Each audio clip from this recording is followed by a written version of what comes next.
They say silence is the absence of connection, but Jung knew better. He saw that distance, when wielded wisely, is not withdrawal, but mastery. Emotional distance, not as a cold defense, but as a carefully drawn blade. To pull away not from weakness, but with power. This is the opening act of psychological warfare that few recognize and fewer survive. A man walks into a room and smiles. He's warm, affable, the kind who disarms you with a joke and never lets the silence stretch long enough to make you think. He speaks freely, laughs generously, makes himself known, but never really seen. You leave that room thinking you know him, but you don't. You only know the performance. The vulnerability was a tool, not a truth. This is what Jung called the persona, the mask we wear, not to deceive, but to adapt. Yet behind that mask lies something deeper, a force not chaotic, but quietly calculating. The one who does not flinch when others beg for closeness. The one who does not chase after warmth. The one who, in Jungian terms, has confronted the shadow and found that solitude is not suffering, it is strategy. Now listen closely. Because there's a difference between loneliness and deliberate distance. The first eats away at you. The second protects what's sacred. And in this age of constant exposure, strategic emotional distance is not antisocial, it is revolutionary. It begins, as most transformations do, in betrayal. Not once, but many times. Small betrayals where your openness is twisted, where your compassion is milked until your soul runs dry, where the people who swore they loved the real you begin to resent it. The deeper you let them in, the more they weaponize your vulnerability. And you wonder, is love worth the pain? Is closeness worth the compromise? This is not bitterness, this is awakening. Jung argued that individuation, the process of becoming whole, demanded that we step outside the compulsive need to merge with others. He warned of over-identification, of losing the self in the other. Because when intimacy is given freely, it becomes cheap, and the psyche revolts. "Do you still love me?" she asks him late at night, her voice trembling slightly, hoping the warmth returns to his gaze. "I do," he replies, but his eyes are elsewhere. What she doesn't realize is that he still cares, but he has withdrawn to protect something deeper. Not because he is cold, but because he is no longer dependent. He has reached a point of self-possession where love no longer means surrender, where validation is no longer currency, where he can love without being owned. Emotional distance is not absence, it's power. To understand this, we must visit the archetypes.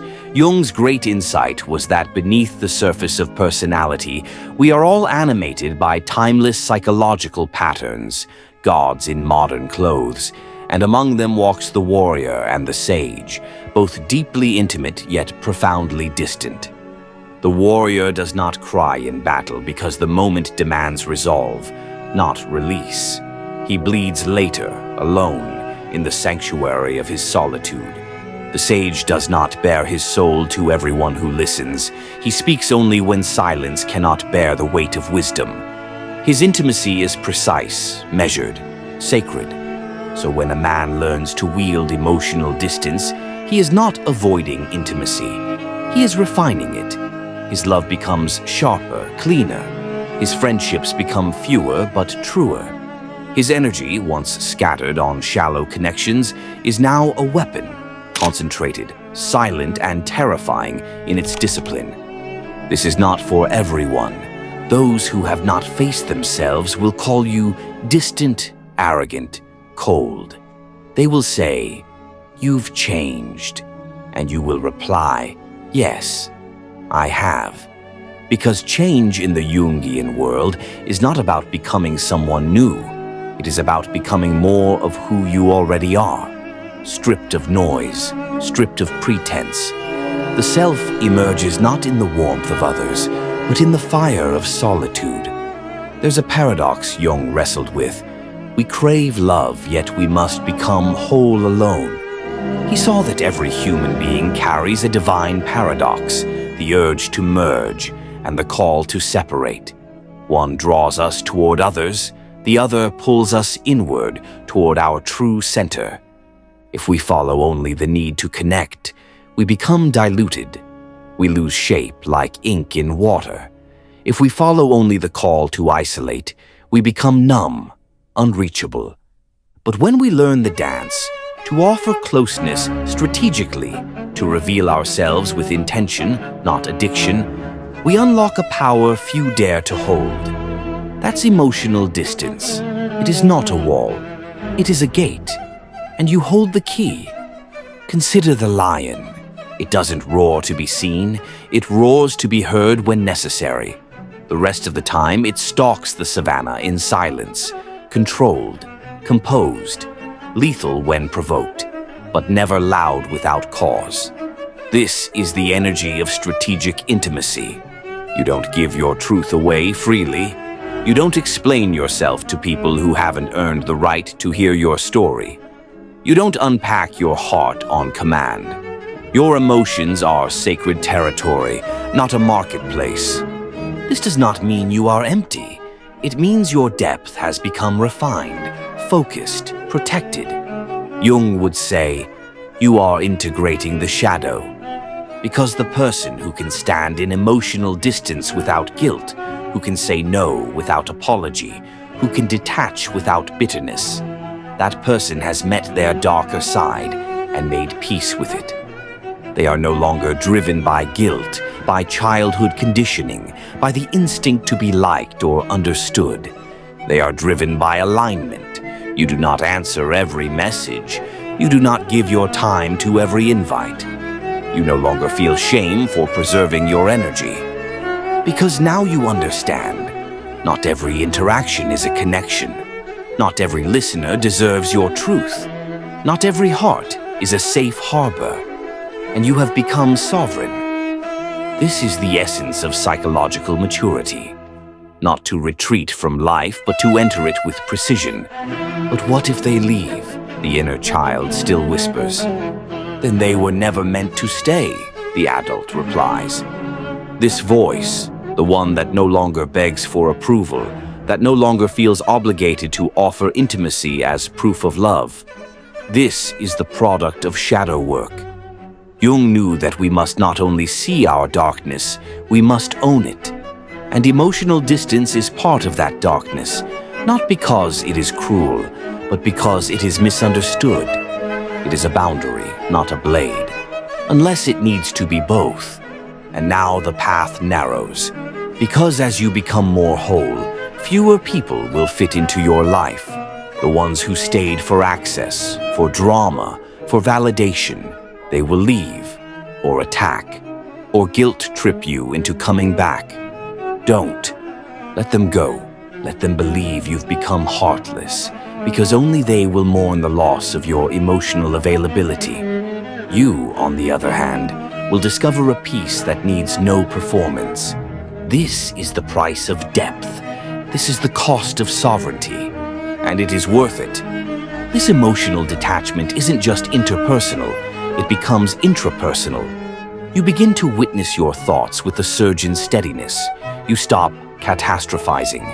You observe your emotions like storms across the sea, temporary, powerful, but not permanent. You no longer fear anger. You use it. You no longer chase love. You invite it. You no longer run from pain. You interrogate it. And slowly, everything changes. Because emotional distance creates space, and space is where transformation happens. You no longer pour your soul into half-hearted people. You no longer lose yourself in emotional enmeshment. You no longer confuse connection with consumption. You begin to choose your emotional exposure the way a master chooses his battles, rarely, wisely, and only with those worthy of your war. So, what does this look like in real life? It means sometimes you won't respond to that message right away. Not because you're playing games, but because you're centered. It means you will pause before venting your emotions, not to suppress them, but to process them internally first. It means you will sometimes smile in conversation without offering the whole truth, because your truth isn't performance art anymore. It's earned. This level of emotional control confuses people. They call it cold. They call it mysterious. They call it distant. But if they're honest, it also commands respect, because energy that isn't desperate becomes magnetic. Distance that isn't insecure becomes sovereign. Strategic intimacy creates polarity. You begin to polarize people. They either lean in with genuine curiosity, or they retreat in frustration. Either way, you learn something about them and about yourself. Your silence becomes a filter. Your restraint becomes a signal. Your boundaries become invitations, not to everyone, but to those with depth. And this is where we come full circle, to Jung's map of the psyche. You see, the self, in Jung's terms, is not found by exposure, it is found by integration. When your inner world is no longer ruled by childish impulses to be loved at all costs, but by conscious choices about who deserves your essence. There is no honor in being emotionally available to everyone. There is no strength in constant transparency. There is no truth in bleeding for an audience. If you want to live as your fullest self, you must learn to conceal wisely. Not to hide, to protect, not to fear, to fortify, not to manipulate, to refine.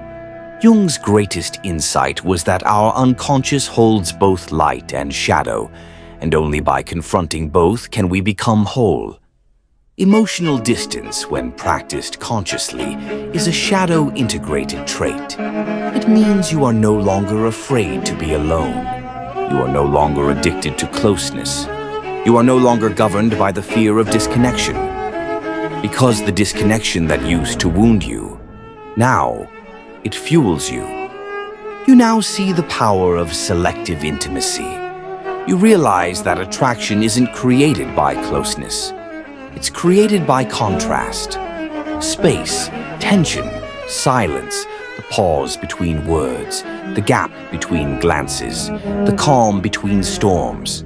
Strategic intimacy turns those moments into forces of gravity. People begin to lean in, not because you demand their attention, but because you withdraw it without resentment. You're not cold, you're composed. You're not unavailable, you're selective. You're not distant, you're deliberate. And this, in turn, reshapes your relationships entirely.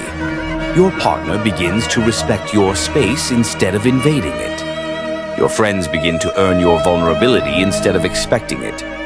You begin to give, not out of guilt, but out of abundance. Because strategic intimacy is not withholding love.